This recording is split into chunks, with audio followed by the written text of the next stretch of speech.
We're not through yet. 7 days a week. You'll be amazed at what my Auric XL, even at 8.5 pounds, picked up. Call us now. Call us now. Call now, and I'll also send you my Auric compact vacuum absolutely free. Have your credit card ready. Hey, hello. Hey, can you hear me? Hey, can you hear me? Hello? Hey.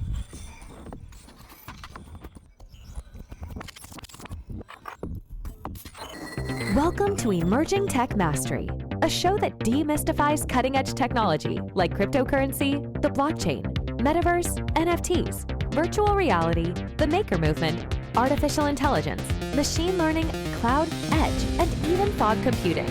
Strap in as we ride into the fourth industrial revolution. Emerging Tech Mastery provides actionable knowledge, regardless of skill level, from experts in the trenches. We piece together this intel in easy-to-consume media formats, processes, and procedures. See you in the future.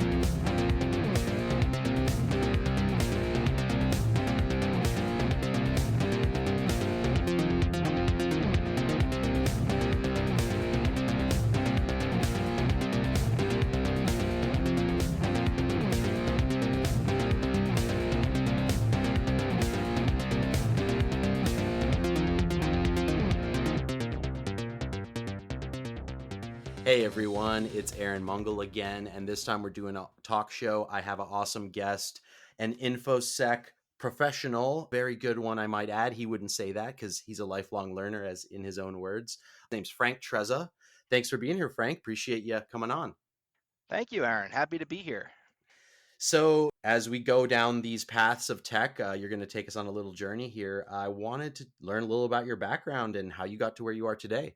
That's a great question. So my background, I've been involved with computer security since I was really young. About 12 years old is the first time I ever kind of forayed into the world of hacking. And I've worked several different jobs throughout the years, pretty much working my way up to what I do now. I work for a Fortune 500 company, and I help them keep their systems secure and safe by doing kind of a role where I wear many different hats, so to speak. I run purple team operations for the company. Purple teaming is a concept where we combine two different things, red teaming and blue teaming. I do a lot of different stuff.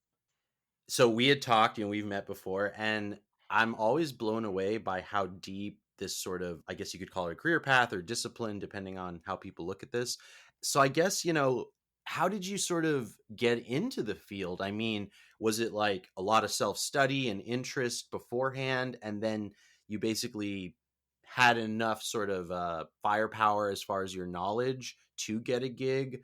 Was there like a more of a certification, or, I kind of wonder how people get started, I suppose. So I'd love to learn more about sort of how you specifically got in the door and how you learned what you learned. Yeah, so my path's a lot different than a lot of other people in the industry. I started working professionally doing pen testing and hacking type stuff, which is under the umbrella of offensive security, probably about 10 years ago.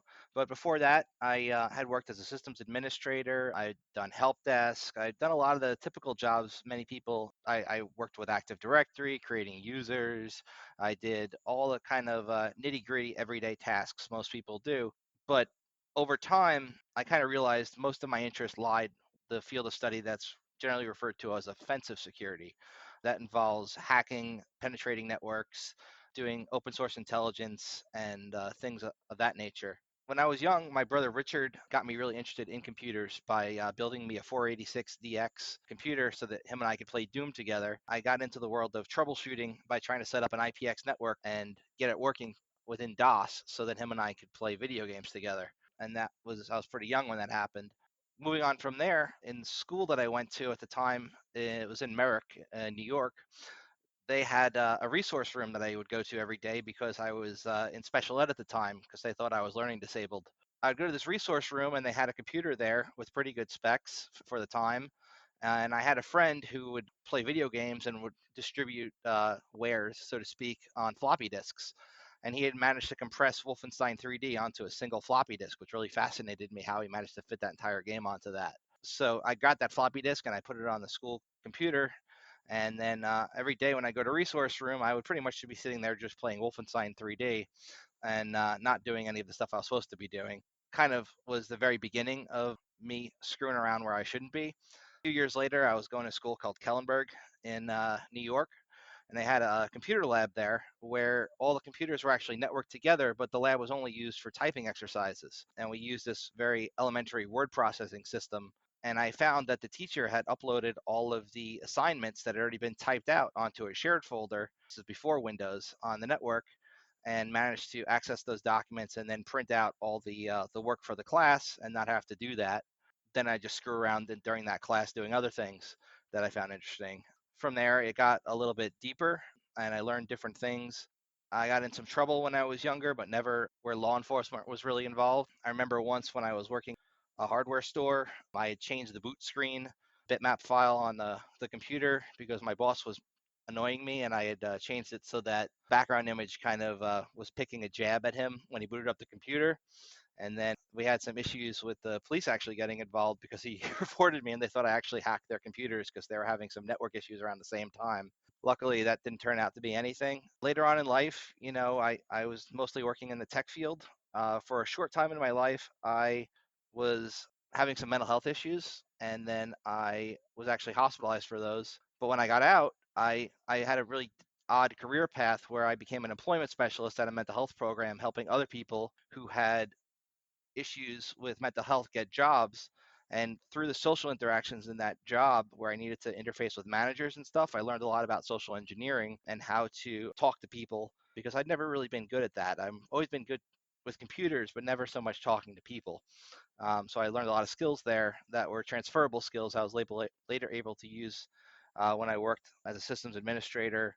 Also, when I was at that job, I managed to get a bunch of donations from various local businesses of used computer parts and put together a computer lab and helped teach soft skills to people who were interested in learning how to repair computers, and helped a couple people get their A+ certifications and get their careers off the ground. So I'm very proud of that time in my life, despite it not really being into technical InfoSec stuff, because I was able to help a lot of people with the skills that I had. But nowadays, most of what I'm doing is centered around protecting a large corporation, as well as doing penetration testing for another company based out of Great Neck, New York on the weekends. I've done some really interesting pen tests for them, seen some cool stuff. I have a unique skill set where I am able to kind of see both sides of the fence because most people are really specialized in either offense or defense, but I've done things where I set up security incident and event management software for companies, and I've run security operations centers.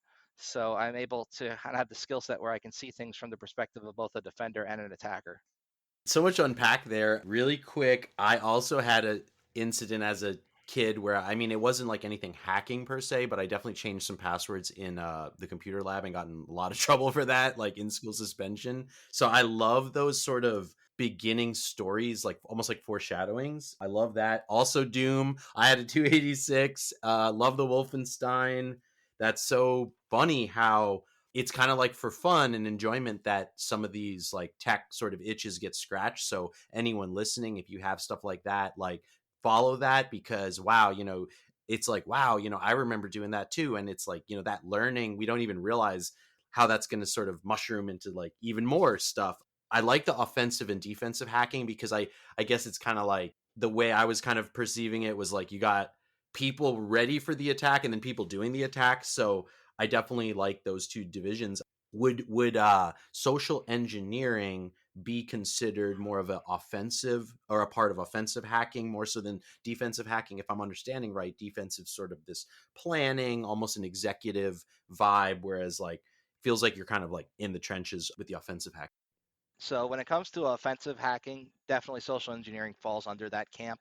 However, when you're dealing with companies, sometimes they will do things like phishing assessments where they intentionally phish their employees to kind of make sure that they will not fall for a real phish, things like KnowBe4 and other products like that. And that would kind of be considered more defensive because it's a preparatory measure for people. But generally, things like social engineering are going to fall under offensive attacks.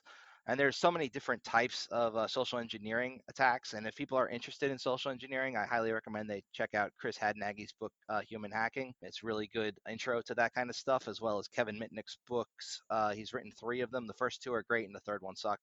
And there's so many great talks you can also watch by great social engineers. If you're interested in physical security and the kind of social engineering that goes where you'll try to break into buildings, that's called FISEC assessments, physical security. There are some really talented people in that field, like Deviant Olem from the Open Organization of Lockpickers that I'm a member of. And there's also Lockpick Lawyer does some great videos on YouTube on ways that you can easily bypass common locks and pick locks, things like that. That's a whole nother kind of subfield within hacking. And it's just so much, so many different, I'd almost kind of call them like genres, like if you were going to go with book or TV knowledge, because there's just so many different things that fall under the umbrella of hacking and InfoSec. But when you're talking to somebody, they might not necessarily specialize in that. I kind of consider myself kind of like an index where that's concerned, because I know a lot about different things, and I'm not necessarily a jack of all trades, master of none, because I do specialize for sure, but I think I have a pretty good knowledge of many different disciplines within InfoSec, so I'm a good person to talk to if somebody's interested in a specific field and wants to learn more about it. And I can break down more of that later. Yeah, no, we're gonna have to unpack a few of these different things. I was thinking of like music genres. It's funny you use the term genre. Like, you got electronic music, but then it's like liquid drum and bass, but then there's like the trance, and then there's like these other sort of spin-offs that are like they are kind of drastically different, right? I guess if you're aware enough to zoom in and be aware that the sounds and stuff. So it feels very similar with this. I think I might have heard Deviant Olem give a talk. I listened to ISSA here in LA, and I think they got chapters elsewhere. But he was talking about how to break into a door, and I kind of realized, wow, like I just learned how to protect my physical like living space better from his talk. So the topics that this can get into are wild, and we're not going to necessarily cover everything, but I think it's great for everyone to understand it's kind of a buffet of knowledge. Now, one thing that you've mentioned a couple times so far is your ability to like tap into all these different sectors. And I have a friend who's a welder and fabricator, and he said the same thing. He's like, yeah, I worked at SpaceX, and these guys that came out of college are like, they know it all, and they do this one thing. And it's kind of insane to me that people are sort of groomed like that. Would you say that is sort of like most of the market that you've seen, or is it just sort of like a few superheroes that are able to sort of delve and like combine these disciplines? Do have to admit I have a superpower, and that's ADHD. So I jump from thing to thing all the time, and like what may interest me one week might not be the same thing that interests me the next week. And I have a whole bench filled with half-finished projects, right? So when it comes to being somebody who specializes in just one thing, right now there are a lot of people who do just one thing and they do it very well. And if you're just getting started in the industry, I highly recommend you pick the things that you're most interested in, focus on those, study them, get really good at them, and then kind of start moving on to other things that might be similar to that and branch out from there, rather than trying to be an expert at everything, because in this field in InfoSec, you can't know everything. It's good to have a really good network of friends who might specialize in different things. Like one of my best friends over here, I'm actually at his house right now because I was having an issue at my apartment with the fire alarm going off. His name's Delchai. He's on a podcast I used to be a part of. This guy is brilliant when it comes to defensive stuff. And if I ever have a question about things like how you create a regex to find specific information, he's the guy I go to. But I can't know everything. I don't think anybody really can. Even like Albert Einstein, he was great at physics, but if you asked him a question about music, I'm sure he might not be able to answer those. So like you can't know everything, and you really shouldn't try to be that guy who can always answer every question. Sometimes it's better to just refer people to other people who specialize in something. And luckily for me, I built a really good network of people who I can refer people to if I don't know the answer to a question. That makes so much sense, like a brain trust, right? And yeah, you bring up a good point. It's like really someone to ask the questions. Basically, enough to ask the right questions, which is something I'm finding with even doing this show and the site. It's like, okay, like I'm gonna tap into niches that I kind of have no business being in, but because like what you just said, it's like, oh well, I can ask them. So I kind of know, and I think you might be into this too. It's like knowing how deep to go in, but maybe not too deep. And maybe, like you said, that might just be the ADD thing. And I certainly have that jumping around. And if anyone else does too, I guess we should form some kind of club around this, right? But I really want to come back to attacks really quick, because I wanted to talk about maybe some some hacks we've seen out there, and then maybe some best practices. But yeah, talking about these attacks, you had mentioned there's a certain standard you use to sort of break down the different types of attacks, and that might give people like a little bit broader view on just how crazy. When we say info security, it's like you're protecting against something, right?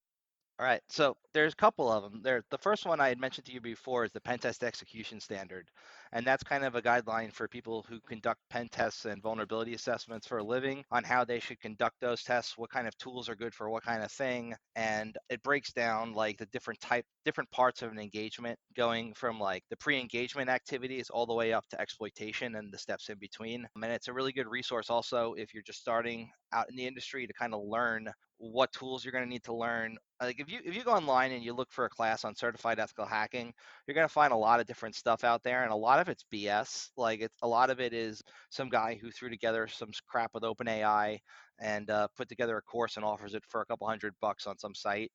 But if you really want to like learn hacking offensively, my opinion is go study for the pen testing with Cali class from Offensive Security. It's a few $100, but it's well worth the investment, and it includes some lab time where you can actually practice and hack against virtual machines. But if you don't feel you're even up to that level yet where you'd be able to do that, you can practice for free on this site called Hack the Box. Where you sign up for a free account and it gives you access to a set of machines that you can practice hacking against, and it has like step-by-step guides on how you can exploit some of those to kind of get your feet wet. There's also a site called VulnHub where you can download virtual machine images if you're familiar with how to use virtualization, and if not, you should learn because it's a useful skill set nowadays. And you can download a vulnerable virtual machine like the OWASP machine that's intentionally vulnerable and learn how to do like web app hacking, or you can learn how to exploit specific kinds of vulnerabilities by pulling down a machine that's got that vulnerability and then practicing attacks against it. I highly recommend you don't get too reliant on any particular tool set like Metasploit, because you need to know how to hack without that as well. And if you're doing stuff in the field, you have to take the training wheels off. The second part of that is the attack framework. That's ATT and then the ampersand, CK, attack, like that. And that breaks down the common attacks that you're going to see by what they kind of fall into on like a way of classifying common attacks. So if you want to learn like what a phishing email might fall under in terms of what kind of attacks, it would break that down into different categories for you and show it falls under like initial access maybe, as well as some other areas. So like you can kind of get a good feel for what attacks fall under what category using the attack and defend frameworks. And I believe those come from MITRE, MITRE. Yeah, and I mean, just to cover like a few of them that people might have seen out there, like I actually wrote a couple down.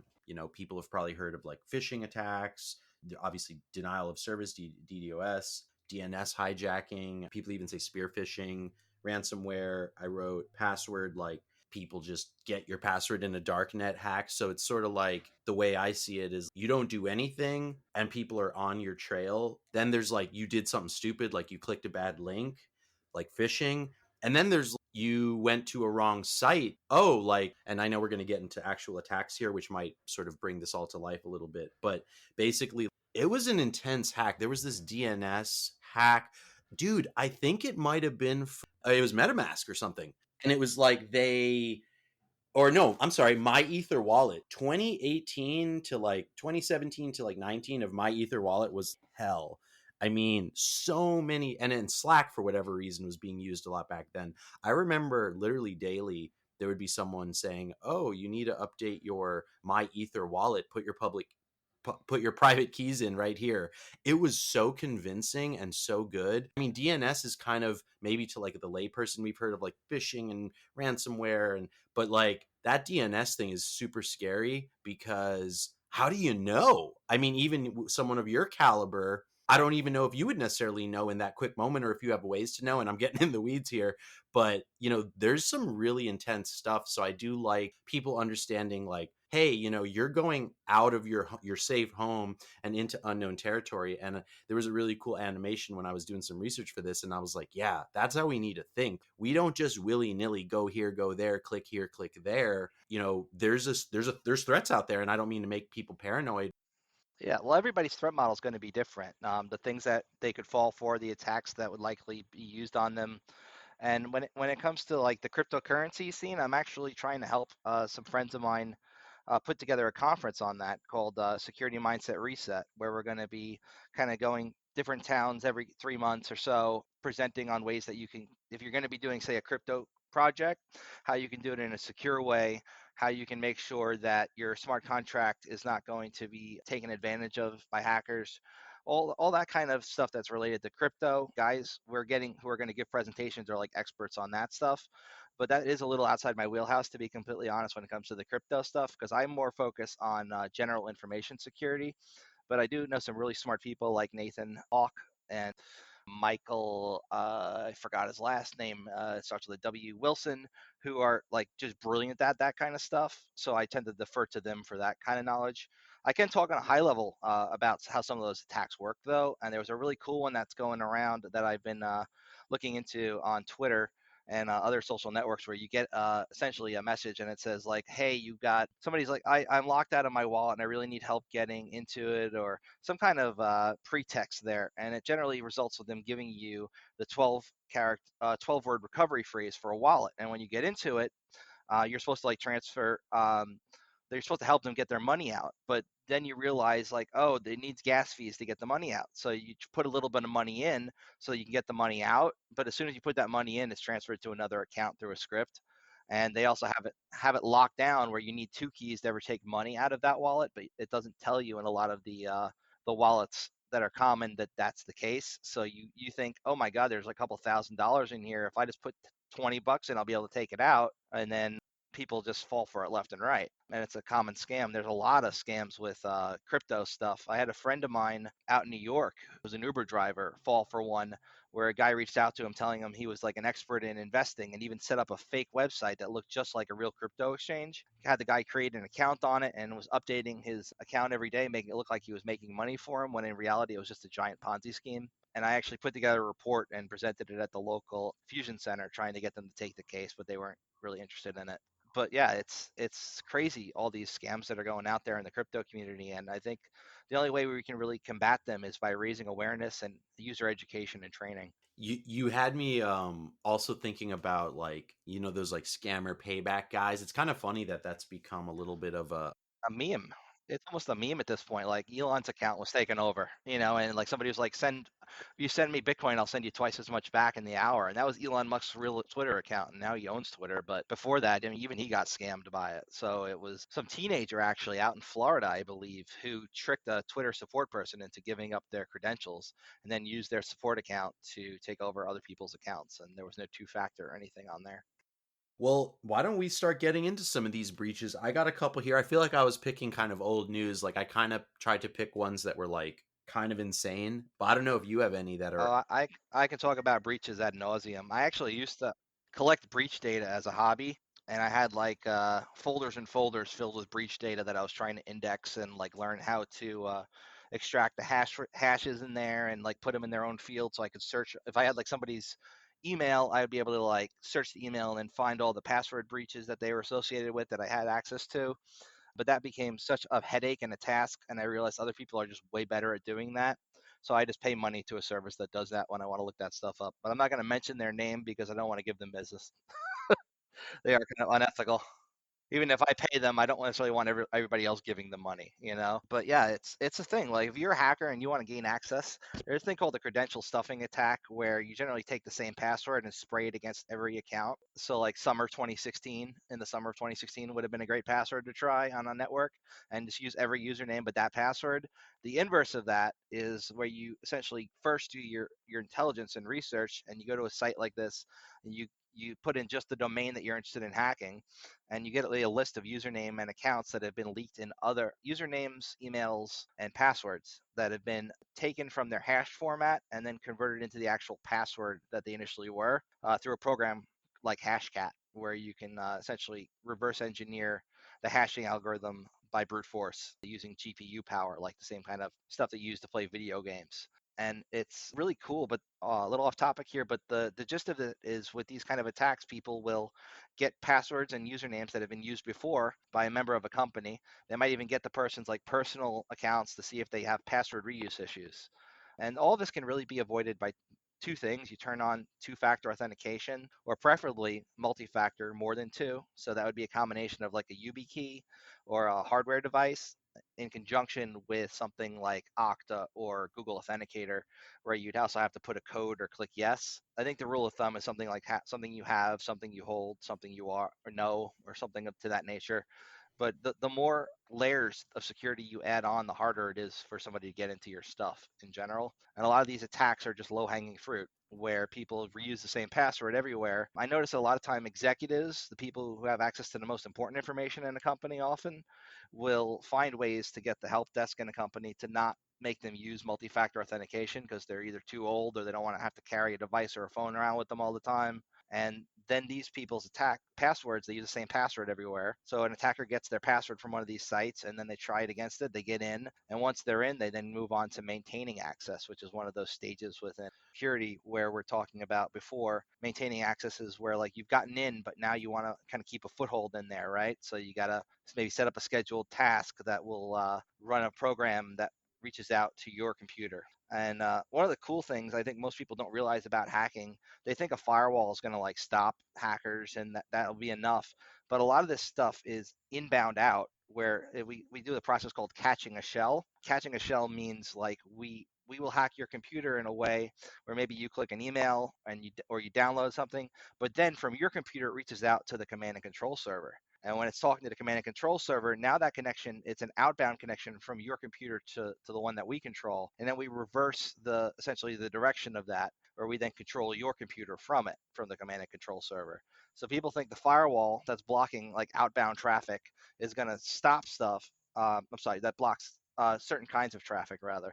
So like you might set up a firewall and you think I'm safe because they can't get in if they just Nmap scan me, right? They're not going to see anything. But they get in a different way, and then people have this false sense of security. But let's talk more about breaches. So I did diverge a little bit there. Which ones are you specifically interested in? I started with the Yahoo breach because, like, if I'm not mistaken, this was like the biggest breach like ever. If I'm not mistaken, in 2017, every single Yahoo user account got breached or like leaked, and I just wow, like the entire thing. Yeah, it actually happened in August of 2013 the first time, and then and so they didn't know how bad it was. And I think then later on, they probably hired a firm to kind of look into it and didn't really have still quite a feel for how bad it was. And then around 2017, when that data started showing up on like the forums that hackers visit, and you would just be able to search for somebody's Yahoo account and get their password, they realized how bad it really was because they weren't even using a secure hashing mechanism. I think they were using something like MD5, which is just really easily reversed with very little CPU power. You could do it just on a program called John, which is like a very elementary program for getting passwords from a hashed format into their original password.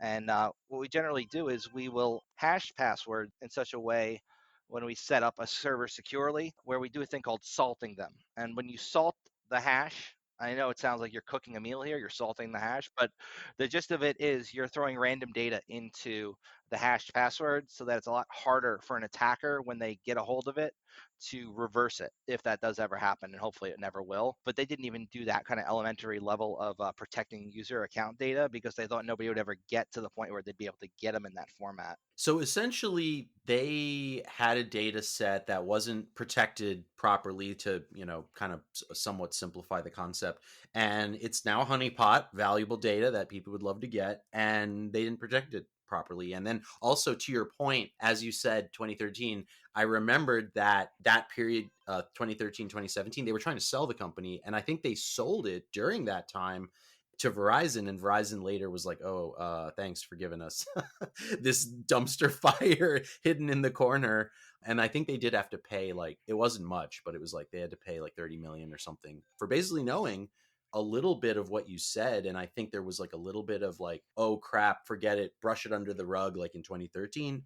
I think they were a little bit aware, if not a lot, a bit, and they got in trouble for that for sure. But it sounds like it was pretty poor design to begin with, and I don't know what it would have all taken to remedy before they sold the company, because like they didn't disclose that from what I understand. It's just like mismanagement all around, I guess, and then hiding. Like that's almost worse than it happening, right? Is that how they handle the crisis? Like I've seen a lot of organizations be super transparent, and that's tough because people will eat you alive out there. So yeah, what are your thoughts on that? Like that transparency of a breach? I guess it kind of depends if you fixed it before you disclose it, but like is there a little bit of a, I guess I hate to say strategy, but like I guess strategy, right? Is there a little bit of thinking on how you would share a breach or not? So there's a whole thing in our industry called responsible disclosure.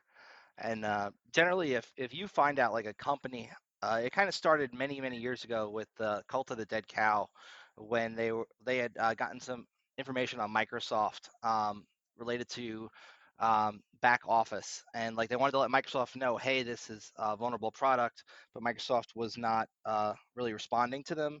And they eventually ended up working with them and setting kind of a standard that we follow nowadays, where when you have a breach, you're supposed to give them a certain amount of time to respond to the breach. And before you publicly say like, hey, I found this information about this company, they're vulnerable in such a way, or, things of that nature.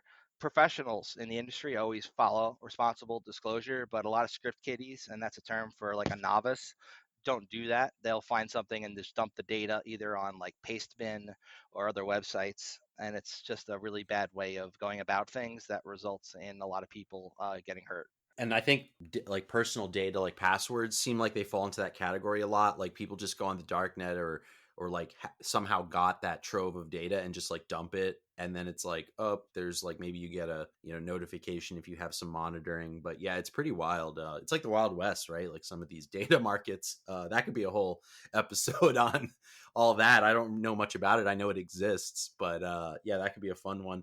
Let's talk about Facebook with AWS. If I understand right, I don't know the details of the breach, but it wasn't exactly Facebook being hacked. It was maybe their AWS instance or something.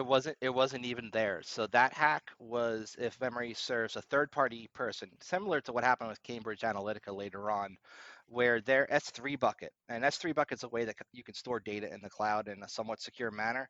It wasn't secured, and they'd been able to get a whole bunch of data on Facebook users because they paid Facebook for it mostly. And that included like who had connections to who, and people's Facebook names and profile data and addresses and all that kind of stuff that you can essentially pay Facebook for, because they're not the most ethical company and you're using a free product. And when you use a free product, you're really the product. So they were able to get access to this unsecure S3 bucket and pull down massive amounts of data that was from this third party that Facebook had been working with.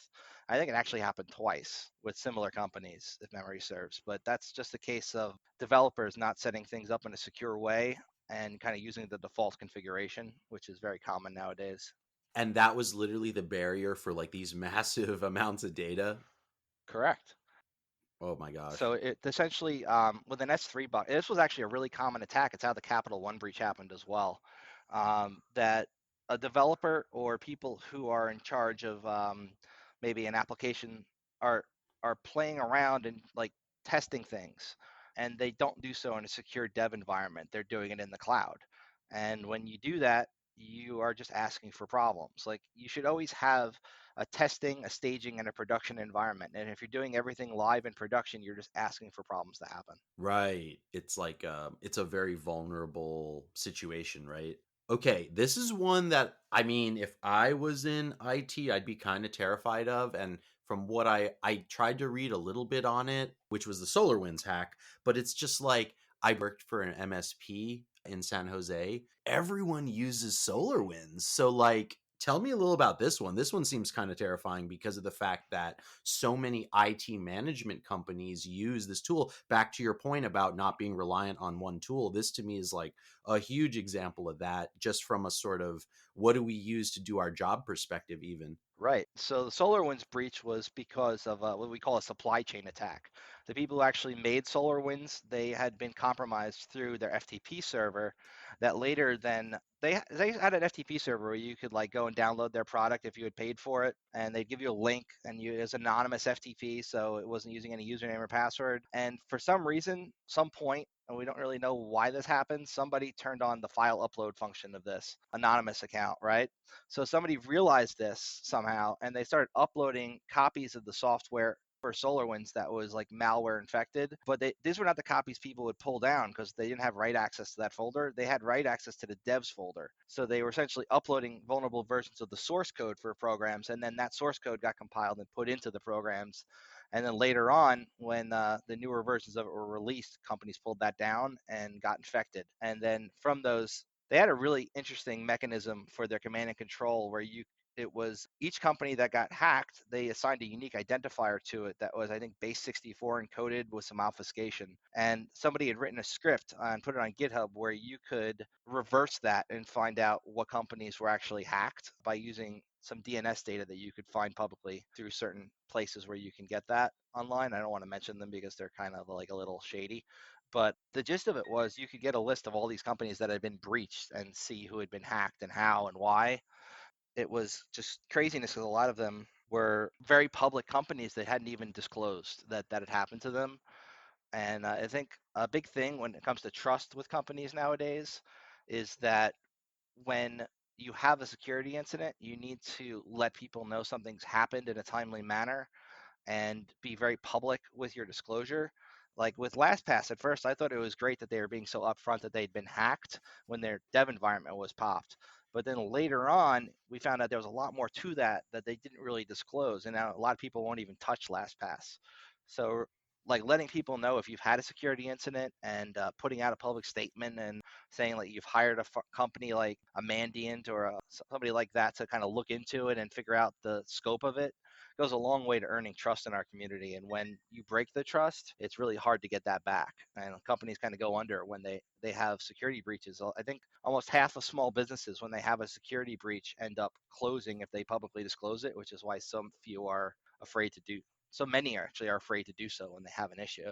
To your point, why they go under, it could also just be the damage of the breach itself, right? And that would be a cool thing to maybe I can dig into that is like you're saying, how much of it is trust. I'm sure they're intertwined, frankly. But yeah, I mean, it's like if the thing was paper thin house of cards, there might be mission critical data that was lost. I guess I don't know how much you know about the OPM hack, Office of Personnel Management, but that's like government workers. And it's just interesting that yet another treasure trove in charge of by a big organization, obviously the US government, to see them. I mean, I guess it's not that surprising, when you kind of learn the inner workings of like government systems, not to pointing a finger at anyone. It's just, I think the nature of like legacy systems get kind of stale and like, they talk about shadow IT or like, I can't remember that term for like computers that are unknown to the network, but are still connected, like running Windows XP and stuff. Like what's your take there on that? That was a really bad series of breaches. It was either 2 or 3 if memory serves. I'd have to Google it to be sure. But for memory serves, they lost social security numbers, all sorts of personal data on their federal employees there. It wasn't even that long ago, I think, if memory serves, but I remember it was pretty bad. So like there was even a lawsuit about it. Breaches every day, it's like they kind of all merge and blend together after a while. No, for sure. No, I think that was you brought up a really good point. Just like sort of the sensitivity of the data in that one. Like it's one thing if it's just like account information that's like not that intense, but that's literally the goods. That's like the holy grail for would be attackers. That kind of data. Is there any other breaches that have come to the top of mind? And I did find the LastPass one interesting that the damage seemed to come from their disclosure approach more so than even the hack itself. Granted, the hack itself, maybe that is kind of part of the damage, right? Is like the trust that's ruined, even though that trust might get ruined in like a week or a month, like after they disclose or not, and it's found out. Like there's a little bit of runway, but not much, right? Because like once it happens, it's like that's where you see almost like, like when something bad in a company happens and then there's like executives dumping. It almost makes me think about stuff like people that are sort of like in positions of power. They kind of like, it's like they save themselves, right? Like from the burning like boat or plane, or there's people that are at these all different levels of their incentives to be involved.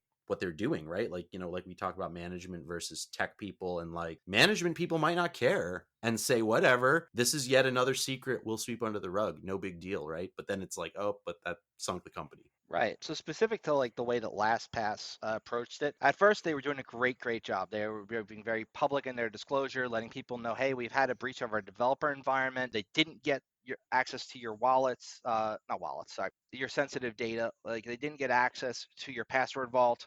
All they got was some source code for some projects we're working on, and yada yada yada, and not that big a deal. And people were really cool with that. They're like, okay, well.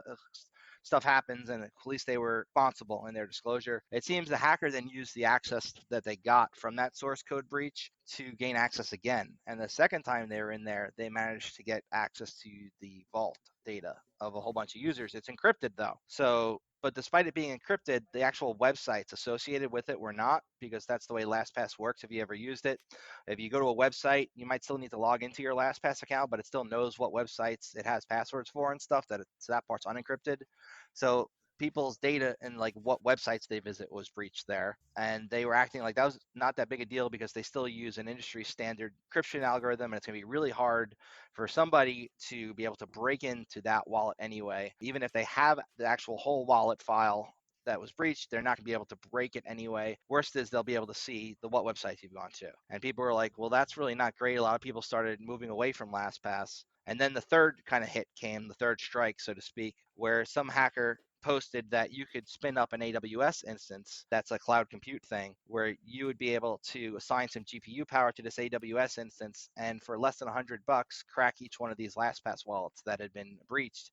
Because despite them using a secure mechanism for storing passwords, when you're brute forcing it with enough power, and it's a 12-year-old, encryption algorithm, there's going to be issues anyway. So despite it being like a DoD standard type encryption, I think it was AES 256, you could still break it if you threw enough processing power at it.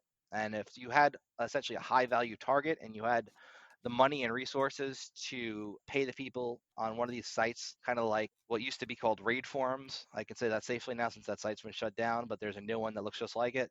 So you could pay people and get access to that LastPass data. And then from there, you could take those encrypted files, upload them to a server and crack them and get people everybody's password. It's one at a time, about $100 a person. But if you have a high value target who's using LastPass at their company, you'd be able to be like, I know that person was in the LastPass breach thanks to like Troy Hunt and his work. So I now know who's been breached, and I can get that data and then correlate it and figure it out and spend $100 and have every password that person saved in their LastPass. So that was the final nail in the coffin there.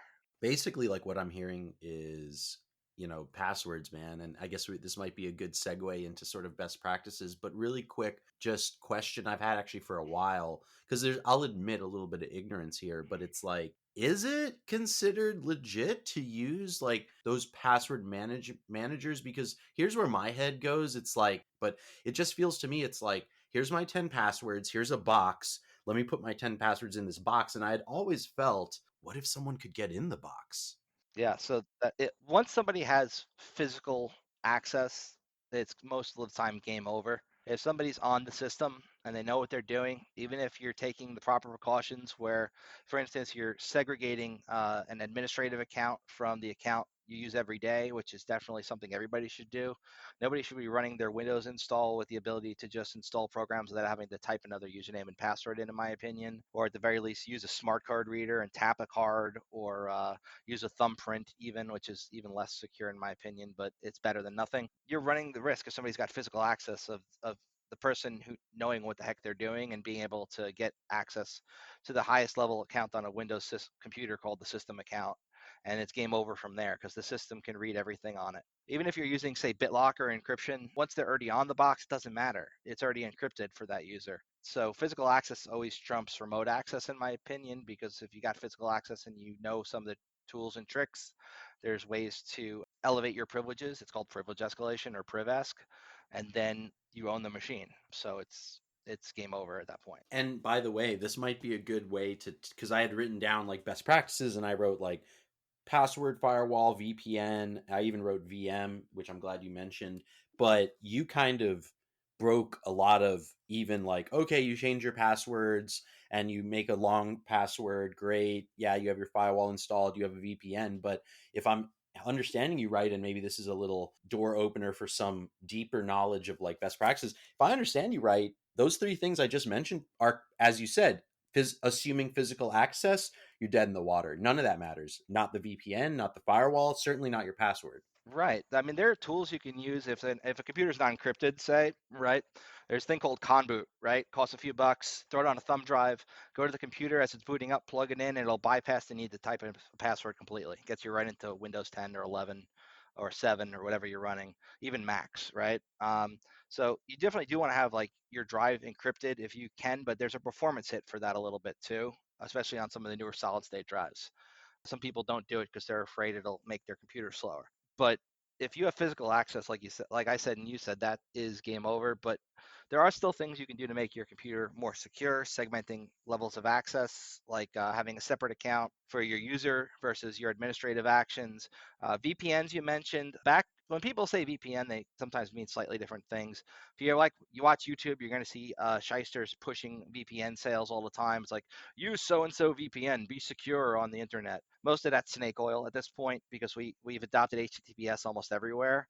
I mean, if you weren't using HTTPS, you'd have an unencrypted connection, and that was fun back in the day where you could steal people's session cookies if you were on the same network and like log into their Facebook account and stuff. But nowadays, with everything being wrapped around HTTPS, it's a lot harder to do those kind of attacks unless you're able to like get a certificate on somebody's system, which is a whole nother pain in the neck thing that's not likely going to happen. So VPN's not really going to protect you for most things, but if you're using it in a corporate environment where you're VPNing into work, that's a whole nother ball game. And that does add a really great layer of security as opposed to people maybe using RDP to log into a work system. Because if you expose RDP to the internet, people are going to be brute forcing it all day till they get in. Very insecure. When the whole work from home thing happened, a lot of people were like, oh yeah, we're just going to forward RDP to the internet from everybody's computer and then tell them if they want to access the work system, go to this address and put it in remote desktop in Windows. And a lot of companies got hacked due to that because they didn't set up a secure way of accessing and segmenting work stuff from home stuff. The whole work from home thing was kind of a revolution in security, in my opinion, because it opened up the need for a lot of companies to secure things better and make sure they didn't screw up when they set things up. Okay, dude. Now that is a very cool thread you just kind of broke out there, which is, yeah, I was wondering that. Like, I actually, maybe the last like week or two, it kind of hit me like, wait a minute, people are working from home. And like, this is back to that shadow IT term I threw out there, which I think like probably is kind of a general term for a lot of different things, but I think one thing it is like we'll say unapproved company devices, right? Like bringing BYO, what are they, BYOD, bring your own device. And so dude, that's probably all this remote thing was. I mean, you're literally like like what I'm really trying to say here is how many of these companies just like rolled with it, no additional work done to secure stuff. And so I can't help but my head is exploding a little bit thinking about how bad it probably. Oh, it was very bad, and we saw a lot of breaches that were attributable directly to IP people setting things up insecurely. A lot of the times the company will be like, we were hit by a sophisticated attack by an advanced persistent threat actor, when it's just some freaking kid who was scanning the internet and saw your insecure configuration and decided, it'll be fun to hack into that, and even botnets. If things are secured so poorly that a botnet that has essentially a script of actions that it can take and will try a bunch of stuff to breach a company just by scanning it. Like it'll scan a website and it'll go, oh, look, this website's got this very popular WordPress vulnerability for XML RPC. I'm just going to throw an exploit I have at it, and it automates the whole process. And then when it breaches it, it adds that computer to its botnet and then starts scanning from that computer looking for other computers. It's like a worm, And if you're setting your stuff up that insecurely, and it happened a lot because you're just asking for trouble, but it happened a lot because systems administrators were not really like well versed in how to set things up securely for remote access. And it's like one weekend they're just told, hey, everybody needs to work from home next week. get it set up, and they didn't have any baseline on how they would do that. They didn't follow best practices because a lot of them didn't know what the best practices were. There's different frameworks a company can follow if they want to be secure. The NIST cybersecurity framework is a great one, and it's all those docs on it are completely free for anyone to pull down and read and figure out how to use. There's ISO 27001, which is like a whole nother NIST thing that's very tightly related to NIST cybersecurity framework. There are free resources out there if you want to set things up securely. Like even on a Windows system, there's things you can do called stigging out a system, STIG. It's essentially a security baseline, a set of things that you can apply to a computer to make it more secure. And there's also things besides STIG that are, STIG is in the government world, but there's parallels to that and like free resources to do it. Just many people can't be bothered because it's a lot of manpower, a lot of hard work to do it right the first time. But once it's set up right and you set your systems up in a secure way, you really only have to worry about idiot users doing stupid things like clicking phishing emails, which is why you should have a secure web gateway, making sure, not get web, secure email gateway, something that reads the emails and just kills the spam ones and kills the ones with malicious links. But that usually is somebody's entire job to manage that software at a company, and a lot of smaller businesses don't have the ability to pay someone to do that. How do you get sort of robust tools in the hands of smaller businesses who need them, who might not have them? You know, it is kind of a cool thing to be able to like bring some of that knowledge down. And as you pointed out, though, it's kind of hard work. And, you know, I think about those small to mid-sized companies, like working in or just in general tech with those companies is probably really challenging because it's like you said, like next week, all 50 people in different, you know, states, possibly countries, like, oh yeah, no big deal, right? I mean, even, you know, you were talking about using VPNs. I mean, I kind of realized how different the internet is for everybody. It's sort of like we're shown a different reality based on what the internet or where the internet thinks you are and who the internet thinks you are, which is kind of why this whole discussion of what we're touching on is kind of a little bit freeing, because you kind of realize where we are kind of siloed, right? Like we're going to show you this reality, like even now more so. And I feel like this might need to be a separate episode. You have no idea how right you are on that one too. There's actually malware that if it finds out you're in Russia or some certain Eastern European countries, will not execute if it realizes you're in Russia because it was written by Russian people and they don't want to infect people in Russia. So it's like, and that's just one example. But yeah, you're absolutely right. The internet is different for people in different places, but there's more to it than that. You know, it really is understanding your threat model, understanding where you're exposed and how you can be hit. And that's why pen tests are important. You know, like companies should get a pen test like twice a year at least. Figure out what their exposure is. This is one of the things I actually really want to talk about on your podcast is a problem in my industry where people sell vulnerability assessments as pen tests. A VA is a completely different animal. It's pretty much using automated scanning tools and putting together a report based on what they find without really much user interaction by a real person at all. It's versus a pen test where you pay somebody like me to actually figure out ways to break into the company and then put a report together showing how you broke in and then what you're able to do once you were in there, how you're able to move around, what kind of data you could get, how you're able to maybe even get domain administrator, which is like the top level account on a Windows network. Like it's a huge problem, and we have a lot of shysters selling these kind of reports, and there's companies actually that would prefer to buy these really poor quality products because it tells them everything's fine and they don't have to do anything or spend any money to fix any problems. So these companies make a lot of money by selling these useless reports that tell people everything's fine when it's not. I don't know. Is cybersecurity theater a term yet? I feel like I think about that a lot too with, you know, what we're shown in like, Avast gave me the green check. It's cool.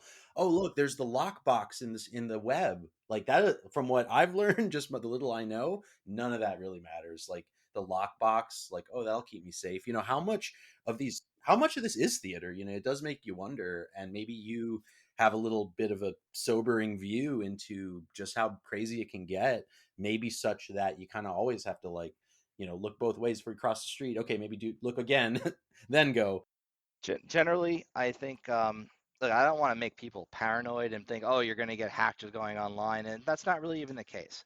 I think there is certainly a lot of security theater in our industry, especially amongst the Twitter populace and the people who choose to associate on those kind of online platforms. They're all very immature and showboaty and grandstanding, in my opinion, and like to fight amongst each other. But when it comes down to people, your everyday person, and they just want to go online and be safe, not have to worry about some hacker breaking into their computer or some ex going and finding a place where they can buy their password and reaching out and stealing their private photos from their Dropbox account or whatever. There's solid things people can do to stay secure online, and generally it comes down to using common sense a lot. I mean, a lot of times people fall for things because it's too good to be true, and like they're like, I want that. I want the free iPhone. I want the I'm going to click the ad on the page that says I'm going to get a free whatever if I click it, or I'm going to take the survey and then take this other survey and keep taking surveys and get money from it.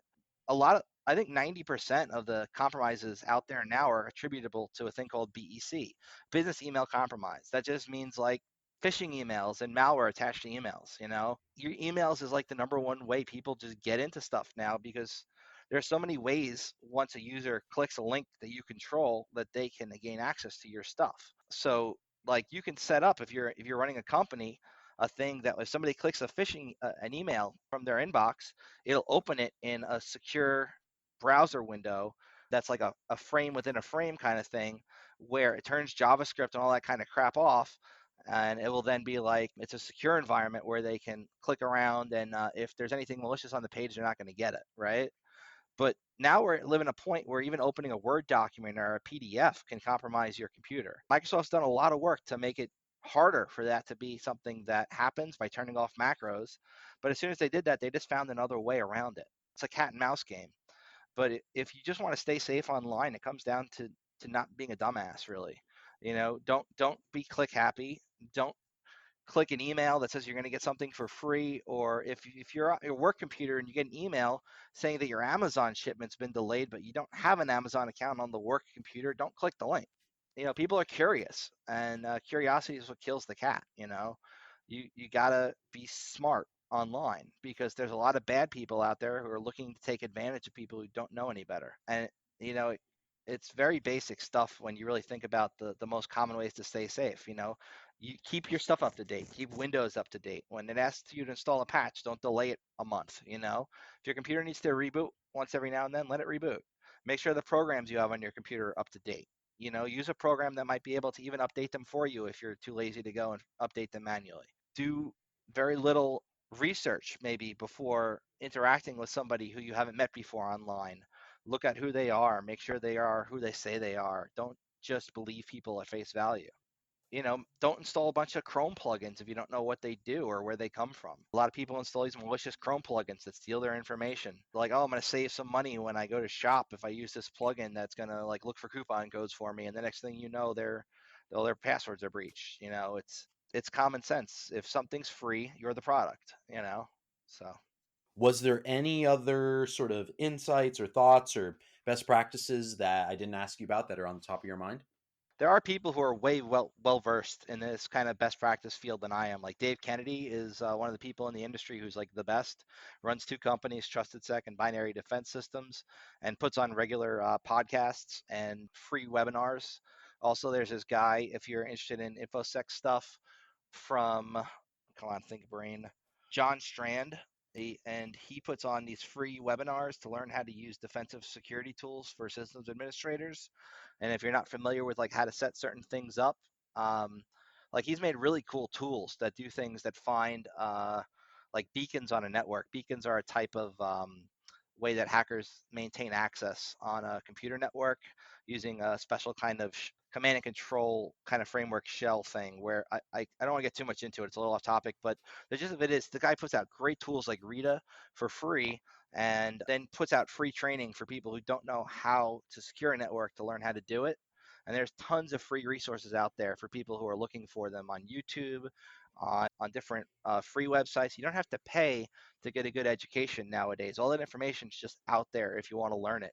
If you're willing to dedicate the time and the resources to learning it, you can do it on your own. You don't need to pay for some fancy certification or pay for some school to teach you cybersecurity. A lot of these schools, in my opinion, that are teaching cybersecurity, they just suck. They hire like old professors who don't know anything about cybersecurity and tell them they're teaching a class on it, and they just go buy a book and read it and then teach the same thing they just read without understanding it. And like that's not good for our future when it comes to people learning. The people who really know what they're doing are the ones who love it, who live and breathe it. People in my industry, I could recommend a whole bunch of people who I look up to, who know their stuff, and they take the time to give back to the community. They give back to open source projects. Like there's one I contribute to called Pentest Framework, where you can write a module if there's a tool you really like, and it makes it really easy to install it on a Linux machine rather than have to go through all the processes step by step of installing it, right? And if you give back, if you learn something and you want to make the world a better place, you should give back by teaching people what you've learned. And I think if everybody did stuff like that in our industry instead of trying to hoard knowledge, we'd all be in a better place. I'm a big fan of the open source approach to information sharing.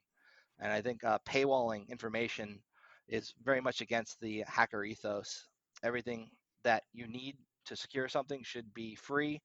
And there are products, obviously, that you have to pay for if you're a corporation, if you want to be secure.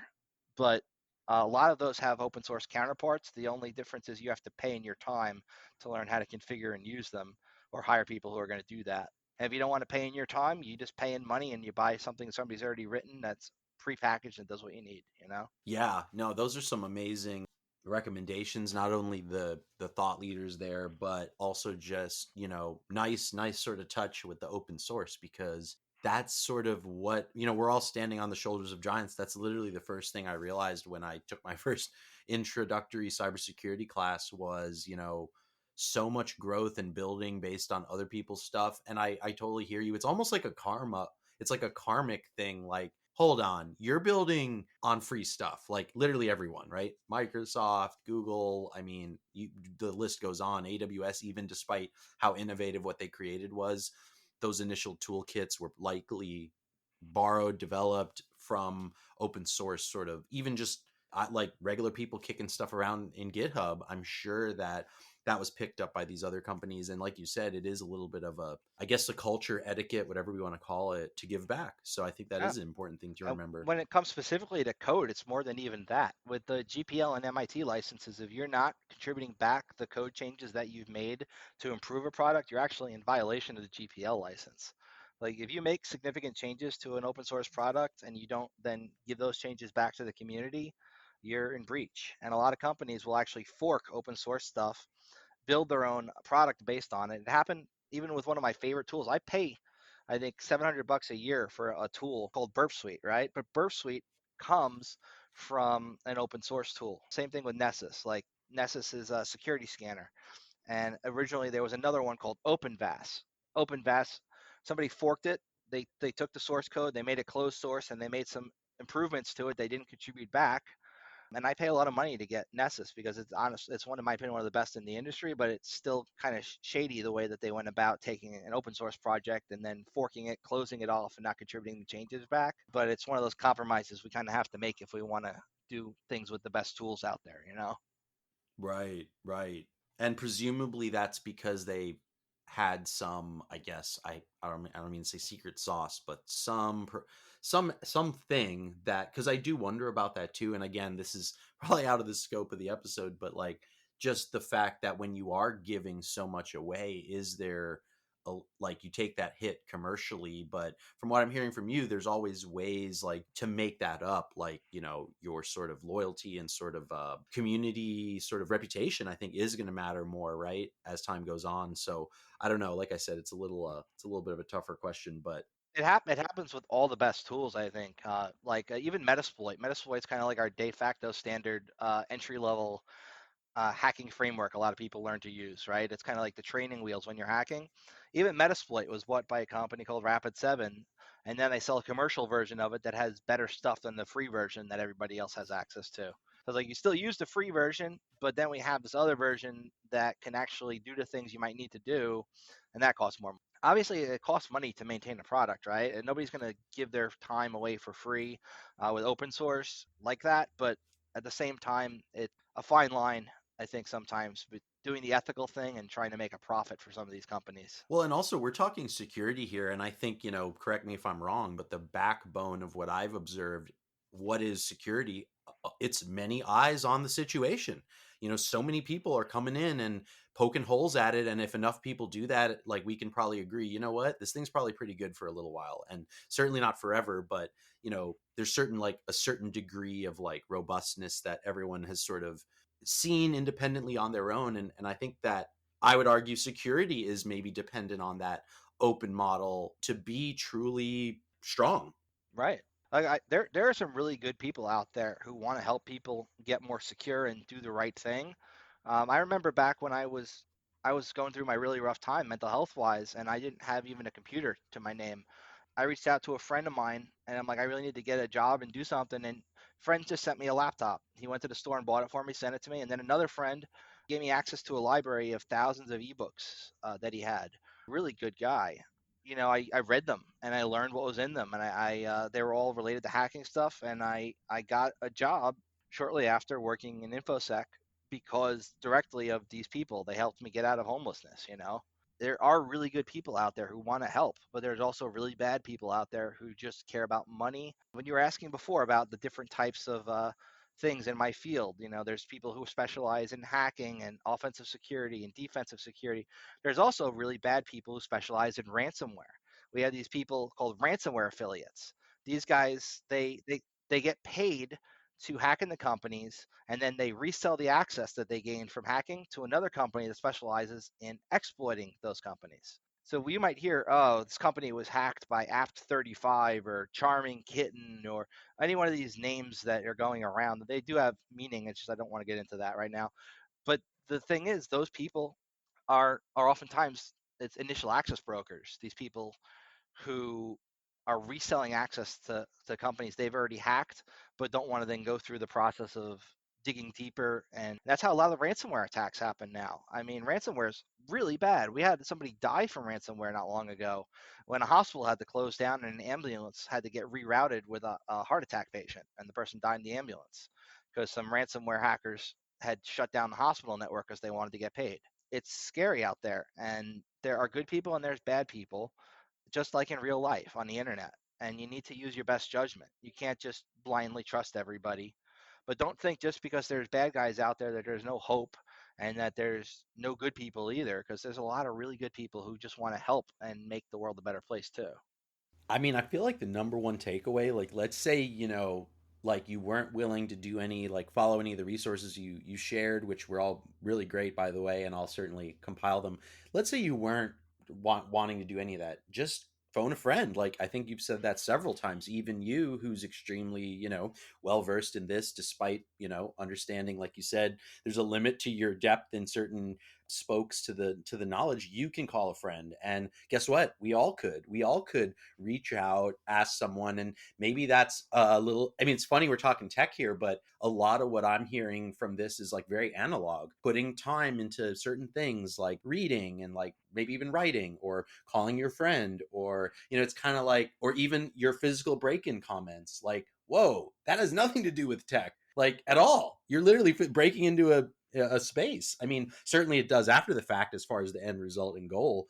That's the first thing when I first heard about red teaming existing, which is like, you were pointing out doing purple teaming. I remember thinking, God, like, step one is break in. Like, what does that have to do with tech? It's like you said, lock picking, physical security. Right. I find that whole field so really interesting when it comes to FISEC stuff, physical security, breaking into buildings, going places you're not supposed to. And like, I try some of that stuff myself, and I tried it even at DEFCON, the hacker convention. I put on a high vis vest and walked to the front of the line because the line was like 6 hours long to buy a ticket. And I just walked right to the front of the line and acted like I owned the place, and nobody questioned me. And then I bought my ticket and I took the vest off. Like all those kind of social engineering techniques, they really do work. Like carrying a toolbox, or going out to where people are smoking and just waiting for them to go into the building and walking in with them. Tailgating. You don't need to be like an expert lock picker to get into a building most of the time. One time during an assessment I was doing for a data center, I literally just called the data center ahead of time. I looked at who some of their clients were. I used spoof card, which lets you fake what number it looks like you're calling from. So I called from one of their clients and said, I got a guy coming to the data center today. He wants to go in. He's got to work on some of our servers. Just give him access. They didn't call back to verify because the phone call, as far as they were concerned, came from a client. So I just then walked into the data center. I gave them my real name. They checked my real ID, and they saw I was on the list because I'd called ahead of time and put myself on the list. It doesn't always have to be this tiger team, hardcore, esoteric knowledge, like using a freaking dust cleaner to open a set of doors kind of stuff. Sometimes it's just really simple stuff when it comes to understanding how people work. Like if you go to a building in a wheelchair with a bunch of boxes on your lap, somebody's probably going to hold the door open for you and let you go wherever you want to go. And it doesn't always need to even be that hard. Sometimes you can just, you act like you belong, and you look the part, you act the part, and people just really rarely question you. One of my favorite talks was from this guy I had a little bit of a falling out with, named Jason Street, and he talked about how he be paid by banks to do pen tests, and he'd go into another country even, and somebody drive him to the bank, and he'd walk in and he'd take a computer and he'd pretend to be an IT guy if anybody asked him a question, but oftentimes nobody even would, because if you walk in dressed like a tech and you have like a clipboard, you go to the back, you grab a computer and you walk out and nobody says anything. And one time he did that, and it turned out he'd been in the wrong bank. There were two banks, one next to each other. And he went into the wrong bank, and he was in a country he didn't even speak the language. And he walked out with a computer from a bank he wasn't supposed to be pen testing. And luckily he was able to talk his way out of the whole situation. But I just thought that was such a cool talk. Like I binge watch hacking talks. Like that's why I'm such good friends with this guy, Adrian Crenshaw, because he started the whole thing where you're going to record the talks that are at conferences and then put them up online. And now that's kind of become a thing most conferences do. And like, that's why I was on his cast for so many years when we used to have a podcast on YouTube. The guy just recorded conferences, and I binged that knowledge. Like I'd fall asleep just watching talks and like learning stuff as I was falling asleep because, I live and breathe this stuff. Some people, it's their day job. For me, it's my life. That's like that line of demarcation of like how in this are you, right? For sure. I'm pretty sure that contributed to why my marriage broke up. It's like, I don't want to watch hacking talks while we go to sleep. Well, tough, I do. Wow, man, you shared, man. Yeah, there's so much there. Definitely gonna take the time to gather like these great resources you shared. Was there anything else that you can think of before I figure out how to get in touch with you? And if you want to share anything about what you do, feel free. I wasn't sure if what's the nature of you providing services, or if you're more, maybe your plate's pretty full. It sounded like you got a few clients already. So yeah, I have my own company. I just started. I don't even have a website up yet because I just started a few weeks ago. I'm not really looking for clients. I have plenty of people who I'm already working with, and my time is fairly scarce because I have a really complicated day job that doesn't necessarily have regular hours. But if somebody does have a question, I'm always happy to like offer free advice if somebody wants to like know something, or they have a question on like, or they want to be referred to somebody, I can refer them. I do take on clients occasionally when I want to, honestly, because I'm already pretty full. So like, yeah, if anybody wants to reach out to me, I'm on Twitter. My handle's bustedsec, BUSTEDSEC. Email is frank.trezza@gmail.com. I'm always happy to shoot the shit, talk about hacking stuff, and offer any advice that I can when it's reasonable. I mean, I don't want to put together an entire security plan for a company for free, but if somebody's like, hey, how can I prevent this kind of attack? I can always point you in the right direction. I think more people in my industry should just be willing to share the knowledge that they've accumulated rather than try and hoard it. So I'm always happy to help somebody. If you're willing to help yourself, like you can get help out there. So what I mean by that is like your friend opened up his treasure trove of all those ebooks, but it's like if you read in between the lines here, you did something. You read the books. I mean, how many people he might have opened that door for, that did nothing. And no offense to anyone in particular, but it's just you did the work. And that's the thing about this, right? Is like, hey, if you just want to kind of be lazy and cruise around just swiping your credit card, that no hate on that, but it's a different setup than kind of what you're saying, which is live and breathe it, put in the pay with time. I think that's a great quote, by the way. So hey, if you're willing to pay with time, it is open. Yes, time will be your cost of admission, but then hey, maybe you're a busy business owner or running a company and you want to just pay for stuff, and that's super valid too. And frankly, we kind of need those people too in the industry to kind of help, frankly, support the open source thing, because it's, let's keep everyone, well capitalized and solvent so we can kind of give back. Right. Always do your research. Right. Do your research. Do a cost benefit analysis. Is it cheaper for me to hire a guy who can use an open source thing and configure it and make it work? Or is it cheaper for me to buy a pre-built product that I'm going to have to pay support on that does the thing that I want? I think a lot of people just want to throw money at a problem and make it go away rather than put in the time to figure out what's wrong and actually troubleshoot. Well, hey, man, that's some great final advice there. Thank you again for all your time. I know it's super valuable and knowledge. We will see you in the future. See you in the clouds. Thank you so much for having me, man. I really appreciate it. It's been fun. Hey, everyone, take care. Thanks again. Stay out of trouble out there.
That can go in the behind the scenes bloopers.